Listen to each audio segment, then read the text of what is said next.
All right, so this is my birthday gift to myself because it's my birthday tomorrow. And I did last year, I started this thing. I guess I'm going to make a tradition where I talk about my top fantasy books of that year because fantasy is my favorite genre. It's almost my birthday. I want to talk about these things. Now, disclaimers up front. I'm going to have a top fantasy and top science fiction list. You're seeing the fantasy first. I am wibbly wobbly on genres, and in order to make the lists about equal, there are some books that I could have easily classified as fantasy that I put on the science fiction list. So if by the end of this list you're like, Angela, where's that book? It mayhaps may be on the other list. You'll have to watch both, I guess, to find out. The other one will be out the following week from this. I'm going to film them around the same time. I've made the lists. So that's caveat 1. Caveat 2 is the top 10 are all 4.5 star and up, but my 11 is not. And these are not ranked in order of ratings. These are ranked more in order of ratings / memories and fond feelings, which a little of that gets put into ratings, but sometimes you just have stronger memories and feelings with one thing than the other, even if the ratings are different. And, my channel, my rules. We're just going to roll with it. So let's get into it with number 11, my honorable mention, the Queens of Renthia series. I love this. And it really saved my mental health earlier this year because it's just fun. It's just a really good, entertaining fantasy. So it's not really groundbreaking or new, but what it does really well. We have a main character who is not very naturally good at a type of magic she has access to. This magic helps control the spirits of their forest so that they don't destroy land, so that they help grow things, building structures, etc. In this land, there is one person who's like the best at it, but a bunch of people train for the position if it's ever open because there always needs to be a queen, and our main character is one of those people. And it's really fun seeing sort of our main focus character not be very good at the magic that they, have an aptitude for. Also, although it has a lot of tropes like mentorship tropes, animal companion, like a lot of stuff we see in fantasy, both adult and YA, and a lot of people compare this initial coming of age story in the first book to YA stories, which fair, if that works for you, if that makes you want to pick it up, go ahead.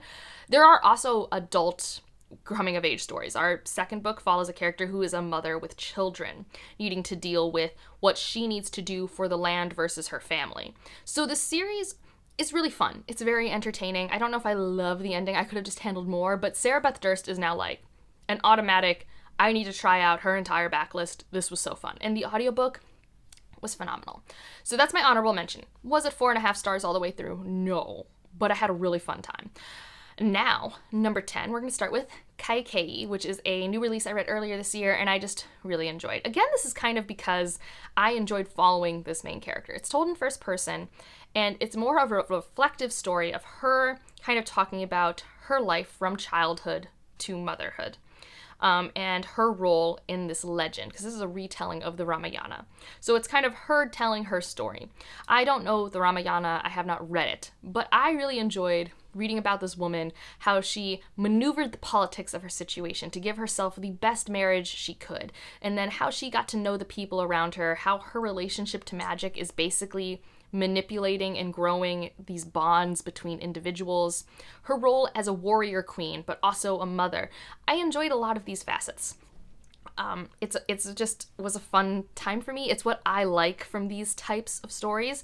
Now, that I'll say it, and I say it in my review, this is inspired by a religious text that is still followed today. So obviously it's, it comes with that baggage, and I'm just not the type of person who can speak on that, having not read the source material. I am not Hindu. There's a lot there. So this is not at all remotely own voices, but in terms of reading a story and enjoying it, I had a pretty good time. And now number 9 is the Hacienda, which was so fun. I love haunted house stories. I love spooky stories, and I love pulpy things. I love gothic things. I think I've learned I like gothic things if they're done in a pulpy way. I don't know if that makes sense, but this is a story right after the Mexican Revolution where we have this young woman who marries a strange man so she can have access to his hacienda so her and her mom can have a place to live. And when she shows up, that house is no good. And so she has to work with this priest, Andres, to exorcise the house. And in this time where they can only trust each other, no one believes them about the house, so they have to rely on each other, lean on each other, they have great chemistry. I was having so much fun there. And there's also this thematic tie-in of what it is to be like Beatrice, who's passing but has indigenous heritage, or to be like Andres, who is in the priesthood, but still has roots with his folk magic and his indigenous roots, and what it's like to be at this point in history where Spanish blood is still important.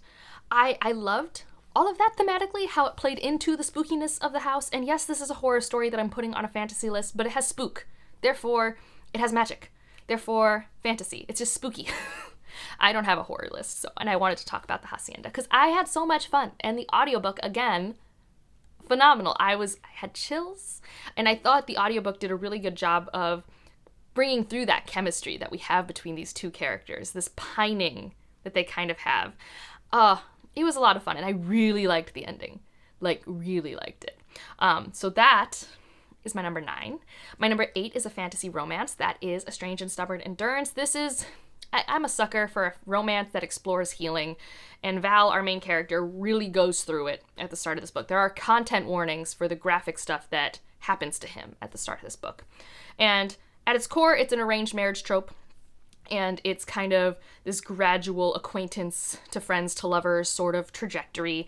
It is so sweet, and like I said, there's a lot of healing and self-worth that needs to be built in this story, and I thrive on that. And this does the thing where it has like a fun enough political mystery thing in the background. There's like people trying to kill Val when he shows up in this kingdom, which is a very queer normative kingdom. Like, he's leaving a very oppressive kingdom and going to a new one for this arranged marriage, which is also cool in the world building. But when we're there, people are trying to kill him, and they're trying to figure out why. And what I like is they are investigating things together. And so I get to watch this relationship unfurl in real time with character interactions. And we all know I'm a sucker for quality character interactions. And so that was great here. And there's a great platonic friendship. Like, so good, so good. So really confirms that I really need to try out more of Foz Meadows' works. It was a great time. Number 7 is The Spear Cuts Through Water. Simon Jimenez. I know Evie's already like, so low on your list, how dare. I think part of it is when I read it, and I think if I reread it, it could definitely be a contender for a favorite book of all time sort of thing. It's just that this is kind of a denser writing style, lyrical, I don't know. It is a work that took more of my brain space than I had when I was reading it. That said, I still really loved it. This is epic fantasy, Filipino inspired, with a really fun narrative structure. So you are the person in the theater house, this dream theater house, watching this story unfurl. And you do get third-person perspectives of our main characters, these two warriors that are transporting both a precious object and a person from one end of the country to the other because of reasons. And there's also this first-person plural perspective. There's a chorus. It has all of these elements that I think flowed really well together. And I just loved the world. You have psychic turtles, you have talking monkeys, you have shape-shifting. It's fantastical. It's epic. It's larger than life, and that comes through in how this is told. You also, so the you is actually a person from, I believe, I want to say World War II era, or, you know, the 30s, 40s adjacent, who is also recollecting what his Lola told him and things like that. So you just have all of these things flowing together, and the parallels between the story and the real life, it was so good. Now I'm just talking about it. I want to re-experience it when I am in a better headspace. It was phenomenal.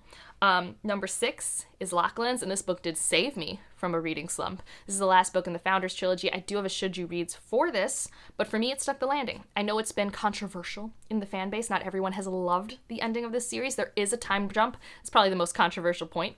But, you know, as someone who didn't reread it beforehand and forgot a lot of important stuff, I still had a really fun time.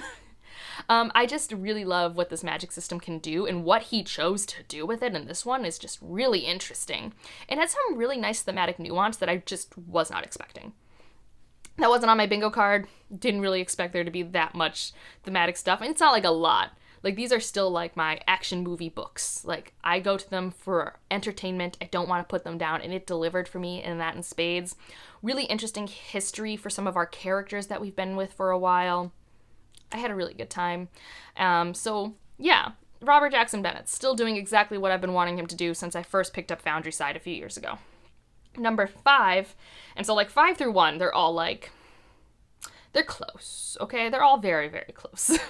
But number 5 is The Oleander Sword by Tasha Suri, and I am dying on the hill that Tasha Suri is one of the most underrated adult fantasy authors we have right now. Her, Simon Jimenez, but like Tasha Suri, like, So when Simon Jimenez, I think he's just doing a lot of great art and we're not appreciating how he's playing with tropes we all know and love. Tasha Sori is doing what we know and love with beautiful writing, amazing characters, new settings, new twists on old ideas, incorporating horror into her works in subtle ways. Like, how is no one reading Tasha Sori? And I think part of it is they see the book covers and they assume young adult, and there's nothing wrong with young adult, but a lot of adult fantasy readers are very anti-reading anything they think is young adult. And that's on them, they're missing out. But this is not young adult, this is epic high fantasy, lots of politics, lots of earth magic, lots of sacrifice, and it's so good. There's just so many tough decisions our characters have to make in this one, and it was painful in the best ways. I need the third book so bad. I need to see the cover. Bare minimum, give me the cover. And can it be purple? Can it be purple? I don't know if it will be purple, but I think it would look good purple. So I really like this book. Do I like it as much as The Jasmine Throne? No, but only because The Jasmine Throne is a little more intimate and claustrophobic, and this one's a little more broad because of things I can't talk about, because that would spoil the first book, but I loved it. And everyone forgot that the Oleander Sword came out this year, and I'm still sad about it. Number 4 is Netherland Bone. This is not a hipster pick. Everyone's been loving Netherland Bone this year, and I am here for it. I'm so excited. This one's an example of, I love all of these character interactions. I could have read 200 more pages of this book, but man, for such a short book, so good. So well done. This reminds me of kind of if you wanted the aesthetics of a Guillermo del Toro, but you wanted the plot of Stardust. Okay, you kind of get that? And I'm talking movies. Those are both movie references, not book references, because I know there are books for both of those. And it's got this kind of darker aesthetic, but it's whimsical and cozy. Go with it. It's a dark fairy tale at its best. There is a sassy demon chicken, there's a bone dog, there's a reluctant warrior, there's a really bad fairy godmother. Like, God, it was so good. And it does have like heavier themes in the background. But I just enjoyed the quest. And I don't even like quests, guys. I am, like, not a quest girl, and this was so fun. Maybe because it was so short, and T. Kingfisher just really gets me to care about characters incredibly quickly. All right. Number 3 is, again, technically a horror book. But again, there's magic. Therefore, it's fantasy. And that is Build Your House Around My Body. This book just keeps creeping up and up and up in my brain. And Ryan read it recently, so I got to relive it with him, and I was just like, it's so good.